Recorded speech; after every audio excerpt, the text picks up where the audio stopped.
গত মাসের voice of আমেরিকার রিপোর্ট, বাংলাদেশে সংখ্যালঘু জনগোষ্ঠী আগের চেয়ে বেশি নিরাপত্তা পাচ্ছে। Report voice of America, Muslim report নাকি মুসলিম জরিপ, voice of America, voice of আমেরিকার জরিপ, বাংলাদেশের সংখ্যালঘু জনগোষ্ঠী আগের চেয়ে ভালো নিরাপত্তা পাচ্ছে। মাইক্রোসফটের একটা জরিপ শোনায় আপনাদেরকে, তারা সারা পৃথিবীতে গুজব, ভুয়া আর মিথ্যা নিউজ ছড়ানোতে কোন দেশ সেরা একটা রিপোর্ট করেছে, এর মধ্যে 1 নম্বরে এসেছে ভারতের নাম। মাইক্রোসফট তো মুসলমানরা চালায় না, কথা বুঝে নাই বোধহয়। প্রতিবেশী দেশকে বলবো, আপনারা নিজের চরকায় তেল দেন, আপনারাও শান্তিতে থাকেন, আমাদেরকেও শান্তিতে থাকতে দেন। সব চেঞ্জ করা যায়, প্রতিবেশী চেঞ্জ করা যায় না। আমাদের ল্যান্ড তাদের ল্যান্ড, পাশাপাশি। আমরা চাই তারাও সুখে থাক, আমরাও সুখে থাকি, ঠিক কিনা?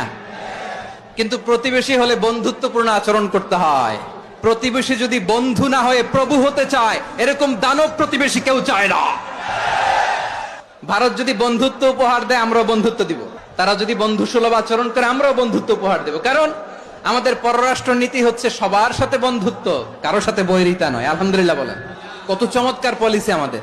আমরা নির্বিবাদী, আমরা বাংলাদেশিরা শান্তিকামী। We are proud of that. এজন্য আমরা গর্ববোধ করি। আমাদের পররাষ্ট্র নীতি সবার সাথে বন্ধুত্ব, কারোর সাথে শত্রুতা নয়।